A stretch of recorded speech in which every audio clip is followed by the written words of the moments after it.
All right, let's dive right into this U.S. Open deep dive. We've got a stack of articles here just bursting with insider tips and secrets. It's more than just watching tennis. It really is. It's an experience.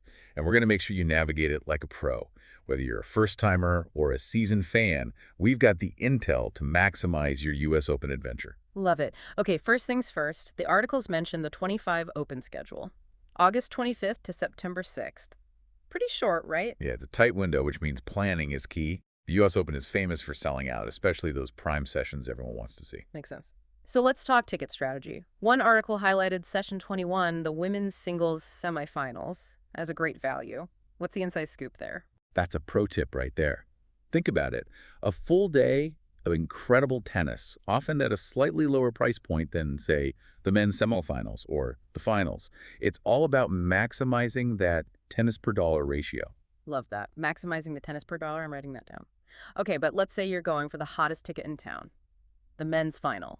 What kind of budget are we looking at? Oh, be prepared to shell out some serious cash. The men's final, the demand is through the roof. Think large-level seats starting well over $1,000. Wow. Okay, $1,000 to be in the room where it happens. That's something else. But now let's talk about where all the magic goes down. Arthur Ashe Stadium. The articles really dug into the seating strategy there. Courtside boxes, lodge level, promenade. So many options. There really are. And they each give you a totally unique perspective. It's like choosing your own tennis adventure. Exactly. I mean, if you want to be up close and personable with the players, maybe even snag an autograph, courtside is the way to go. Oh, to be a fly on the wall in one of those courtside boxes. Right.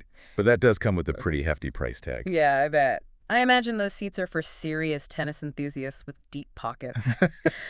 But for those of us who aren't quite ready to drop a down payment on a car for a couple hours of tennis, what are our options? Are there any hidden gems in Arthur Ashe that offer a great view without breaking the bank? You're speaking my language.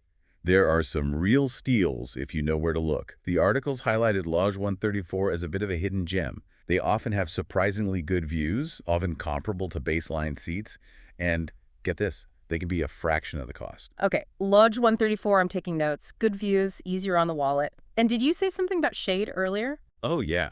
Shade is like gold at the U.S. Open, especially during those midday matches. And Lodge 134, often shaded. Win-win. Okay, so we've covered the high rollers and the bargain hunters, but what about those who want to be right in the thick of it all? Soaking up the atmosphere, feeling the energy of the crowd, but without, needing a small loan. Where's the sweet spot for those fans? Good question. The articles mentioned promenade seats a few times. Are those worth checking out? Promenade seats are interesting. They're actually the most affordable reserve seats you can get in Arthur Ashe. Okay, so you're guaranteed a seat in the main stadium. That's not bad. Right. And here's a pro tip. Sometimes they're even cheaper than a grounds pass. Hold on, cheaper than a grounds pass? You're kidding. Nope. Totally serious. It's all about timing. Later in the tournament, sometimes you can snag a promenade seat for less than a grounds pass. Just keep an eye on the prices. Wow, that's a game changer for budget-conscious fans. Speaking of grounds passes, what do those get you? So a grounds pass, that's your ticket to the outer courts. It's where you see those early round matches, maybe discover some rising stars, maybe even snag an autograph or two. Plus, you get access to the upper levels of Louis Armstrong Stadium. Bonus.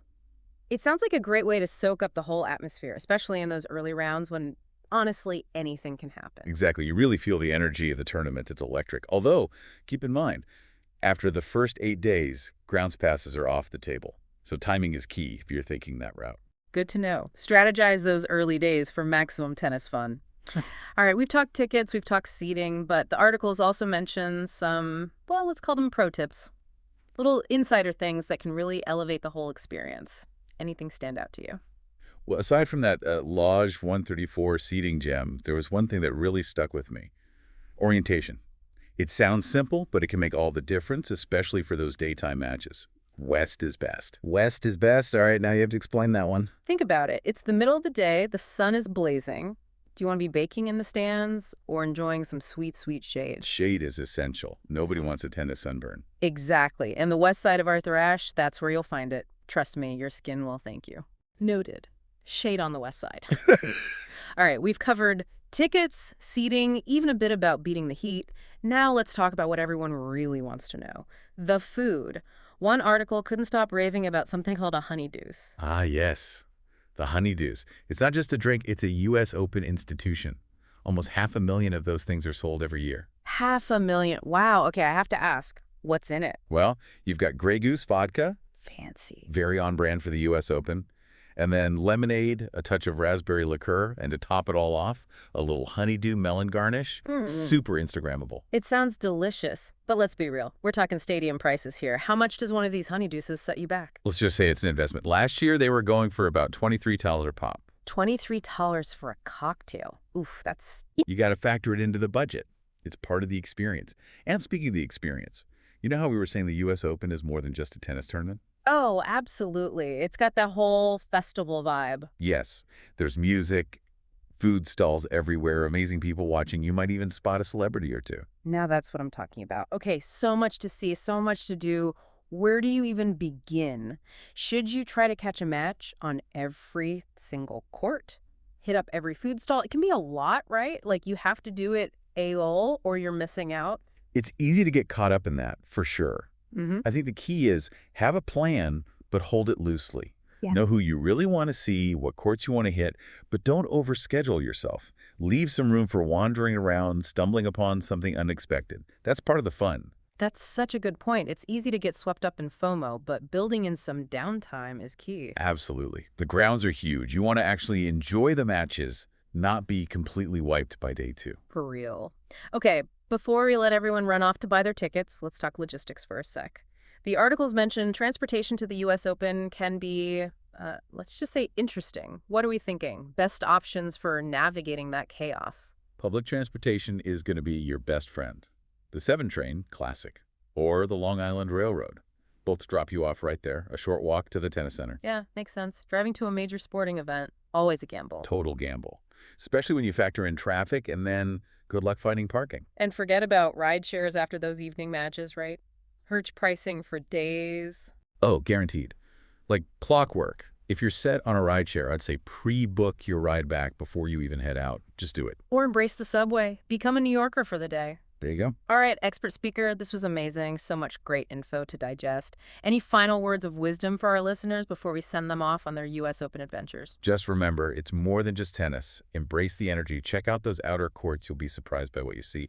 And hey, have a honeydeuce or two. Music to my ears.